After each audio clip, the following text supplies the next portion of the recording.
Welcome to our channel.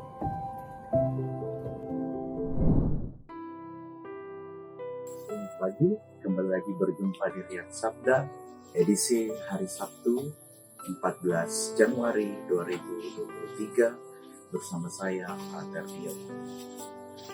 Hari ini, bacaan Injil diambil dari Injil Markus, berkisah tentang Yesus memanggil Lewi dari rumah cukai. Para saudara yang terkasih dalam Tuhan kita Yesus Kristus, saya pernah memiliki satu kisah, saya pernah mendengar kesaksian seorang imam ketika saya menghadiri misa perdana. Imam tersebut menceritakan bagaimana pergumulan hidup dia sewaktu kecil dan diragukan oleh orang lain ketika dia hendak menjadi seorang imam, sebab ketika masih kecil dia sangat nakal, suka banyak membuat masalah.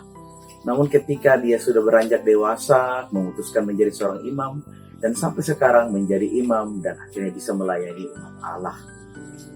Pertanyaannya, mengapa orang seperti itu digunakan oleh Tuhan untuk bekerja di kebun anggurnya?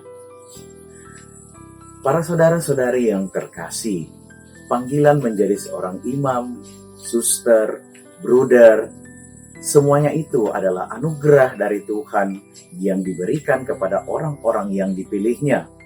Bukan dari inisiatif pertama dari kita, tetapi inisiatif dari Allah sendiri yang mengubah manusia menjadi lebih baik untuk digunakan bekerja di kebun anggurnya.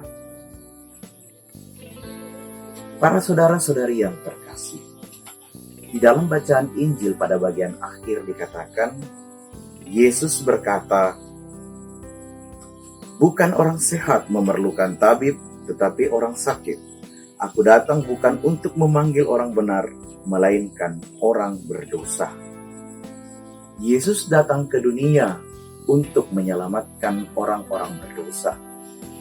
Setiap manusia tentu pernah melakukan dosa. Karena itu kita membutuhkan Allah untuk menyelamatkan kita, untuk keluar dari dosa-dosa kita. Semua manusia telah berdosa. Penebusan dari Allah yang datang melalui Kristus itulah yang mengubah kita menjadi orang-orang yang diselamatkan dan bebas dari belenggu dosa. Bebas dari dosa dendam, iri hati, benci, dan berbagai dosa-dosa lainnya yang membuat kita jauh dari Allah.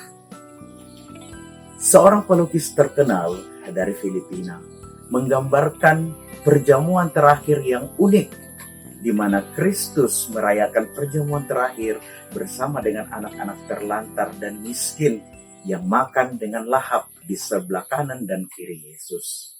Dan gambar itu mempunyai satu tulisan di bawahnya yang menuliskan dalam bahasa Filipina, "Hapak ng Pak-asa", artinya meja harapan.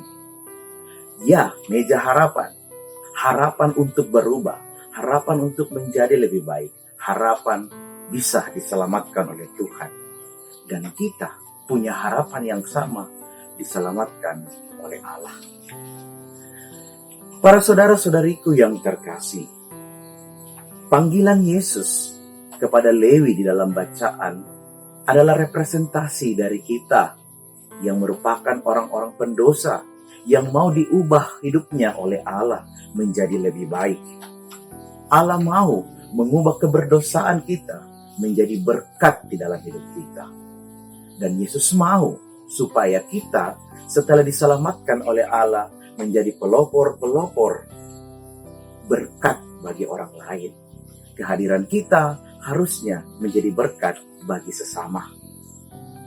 Tetapi yang perlu kita usahakan pertama-tama adalah pertobatan diri. Lalu kemudian memulai dengan langkah-langkah yang konkret. Tidak perlu dengan langkah-langkah yang besar. Cukup dengan langkah-langkah yang praktis yang setiap harinya kita lakukan.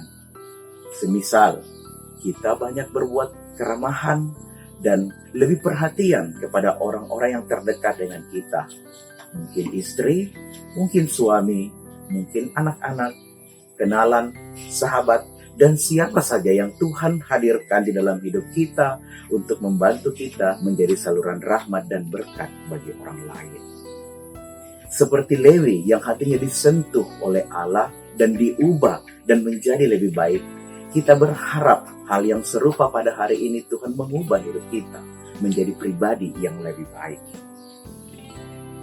Menutup renungan saya pada hari ini, saya ingin mengutip sepenggal lagu rohani yang sering kita nyanyikan. Liriknya seperti ini. Bapa, sentuh hatiku, ubah diriku menjadi yang baru. Bagai emas yang murni, Engkau membentuk bejana hatiku. Dengan sentuhan dari Allah, kita berharap Tuhan membantu kita untuk membentuk bejana hati kita, untuk menampung semua kebaikan-kebaikan dan rahmat-rahmat yang Tuhan beri dalam hidup kita, sehingga kita boleh menjadi pelopor-pelopor kasih Allah di dalam hidup ini. Semoga Tuhan memberkati kita. Amin.